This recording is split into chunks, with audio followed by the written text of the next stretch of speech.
Sir social media వారు బాబు warning Jaganmohan Reddy గారి plan ఏంటి? వాస్తవంగా ఈ రెండు వార్తలు ఒకే రోజు వస్తున్నాయి. మీరు యూరియా కొరత మీద పోస్టులు పెట్టారు, యూరియా కొరత లేదు, యూరియా కొరత మనం మళ్ళీ విడిగా మాట్లాడాలి. సోషల్ మీడియాలో మీరు ఇష్టం వచ్చినట్టుగా పోస్టులు పెడుతున్నారు, ఇట్లా అయితే కుదరదు, ఇంక మేము దీని మీద అసలు చాలా కన్స్ట్రక్టివ్గా దీన్ని కూడా తీసుకొస్తామని తీవ్రమైన హెచ్చరిక చంద్రబాబు నాయుడు నిన్న మీడియా సమావేశంలోనే చేశారు. యూరియా మీదేమో ఆయన ఏవో లెక్కలు అవి చెప్పారు, దాన్ని అలా ఉంచి యూరియా సరే అది కూడా తీసుకుందాం. యూరియా కొరత ఉంది, యూరియా కొరత దేశమంతా ఉంది. దేశంలో 36% యూరియా అవసరం పెరిగింది, దిగుమతులు చేసుకుంటున్నారు. 60 లక్షల టన్నులు దిగుమతి చేసుకున్నారు. తెలంగాణలో ఉంది, ఆంధ్రప్రదేశ్లో ఉంది, క్యూలలో నిలబడ్డారు. ఎక్కడికక్కడ అధికారులు ప్రకటనలు చేస్తున్నారు. లేదు లేదు అంటే మేము చర్యలు తీసుకుంటున్నాం, మా శాశక్తిలో పనిచేస్తున్నాం అంటే ఒకటి, కానీ యూరియా కొరత ఉందని మీరు ఫేక్ పోస్టులు పెడుతున్నారు కాబట్టి మేము చర్యలు తీసుకుంటాము అని చెప్తే అన్ని ఈనాడులో వచ్చాయి, జ్యోతిలో వచ్చాయి, హిందూలో, ఎక్స్ప్రెస్లో, అన్ని పత్రికల్లో వచ్చాయి. ఎవరి మీద చర్య తీసుకుంటారు? ఒక విధంగా ఇప్పుడు ఉదాహరణకు అమరావతి మునిగిపోతుందని ఫేక్ పోస్టులు పెట్టారు అంటే అది ఒక అర్థం ఉంది. అనేక మంది అన్నారు అమరావతిలో సమస్యలు ఉన్నాయి, నీళ్లు కూడా ఉండొచ్చు, కానీ మునిగిపోతుంది అనేది నిజం కాదన్నట్టుగా. అందువల్ల ఫేక్ పోస్టులు అన్న దీంతో చాలా తీవ్రంగా చేసి అవసరమైతే దీనికోసం మేము చట్టం కూడా తెస్తామన్న పద్ధతిలో ఆయన మాట్లాడారు. సైమల్టేనియస్గా ఇదే సమయంలో ఇదే అనుకుంటా కదా, వాళ్ళు దీనికి సవాల్ విసిరారు.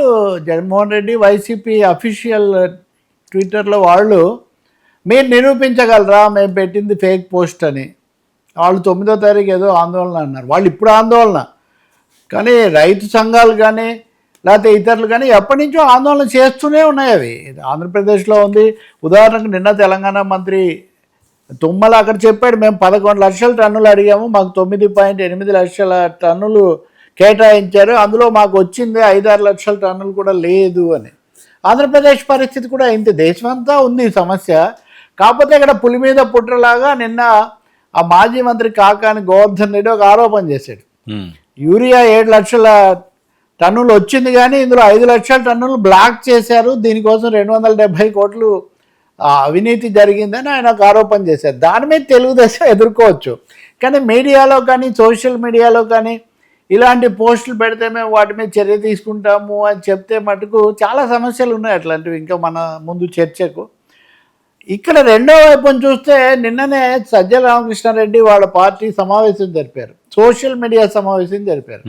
మన సోషల్ మీడియా వ్యూహం అనేది స్ట్రాటజీ ఇంకా పదునెక్కిస్తున్నాము, చాలా బ్రహ్మాండంగా దీన్ని చేయాల్సిన అవసరం ఉంది. ఎక్కడికక్కడ సరైన వాళ్ళని ఐడెంటిఫై చేసి కొద్దిమందిని మేము ప్రత్యేకంగా నియమిస్తాము, ఎప్పటికప్పుడు ఏ అంశాల మీద మనం ఎడ్యుకేట్ చేయాలి, ఏ అంశం మీద యాజిటేట్ చేయాలి, ఇవన్నీ కూడా చెప్తాము అని చెప్పి. అంటే నాకు ఒకటి అర్థమవుతుంది, ఇక ఆంధ్రప్రదేశ్లో ఇప్పుడున్న దానికంటే కూడా సోషల్ మీడియా అనేది రంగస్థలంలాగా వైసీపీ టీడీపీ యుద్ధానికి ఒక రంగస్థలంలాగా మారబోతుంది. జనవరి నుంచి స్థానిక సంస్థల ఎన్నికలు జనవరిలో జరుగుతాయి అంటున్నారు కాబట్టి స్థానిక సంస్థల ఎన్నికలు సన్నాహాలు ఈరోజు ఆమె ఎన్నికల కమిషనర్ నీలం సాహ్ని ఆ వివరాలు కూడా విడుదల చేశారు. నవంబర్లోగా జాబితా రావాలి అంటే ఏపీలో రాజకీయ రణం వేడి చాలా తీవ్రంగా పెరగబోతుంది. ఆ పెరగడానికి మీడియా సరే ఎవరి మీడియా వాళ్ళకు ఉంది కాబట్టి అక్కడ ఎవరు రాసేదో వాళ్ళు రాసుకుంటారు. సోషల్ మీడియా అన్నది ఒక కీలకమైన రంగస్థలంగా మారబోతుంది. 1-2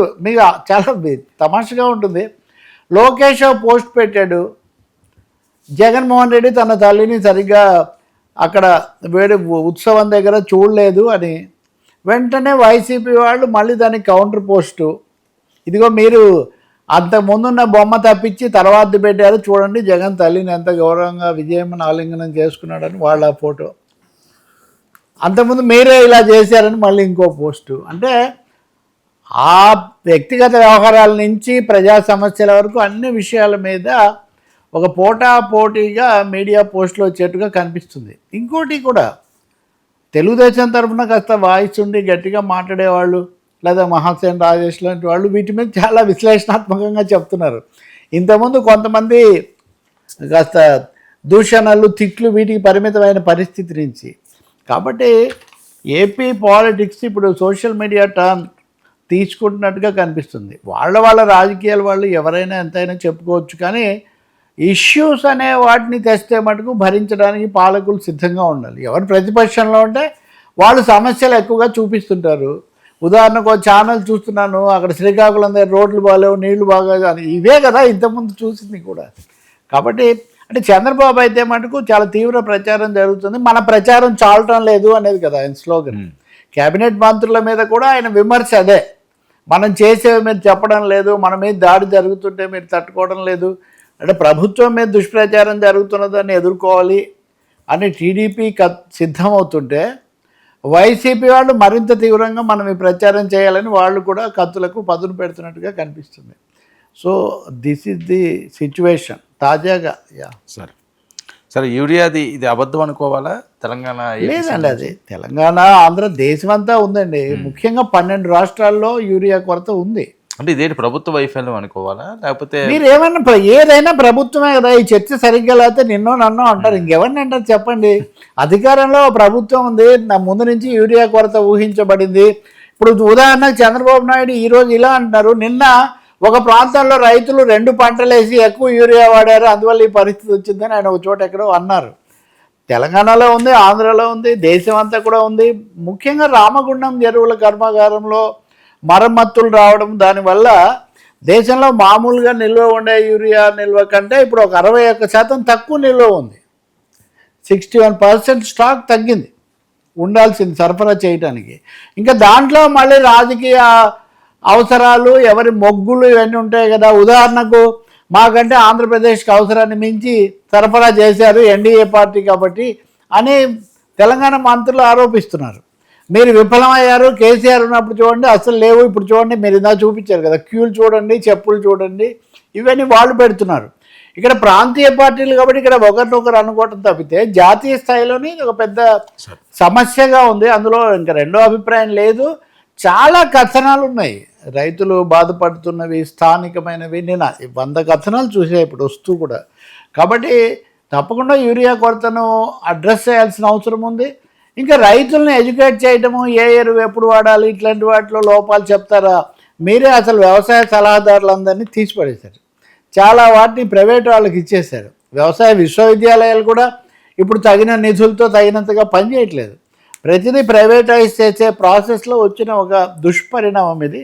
తప్పకుండా యూరియాను వెంటనే సరఫరా చేయటం, బ్లాక్ మార్కెట్ జరుగుతుంది, ప్రైవేట్ చేతుల్లోకి పోతుంది, కొంత దుర్వినియోగము పక్కదో పడుతుంది. రెండో ధర పెరుగుతుందేమో బ్లాక్ చేస్తున్నారు.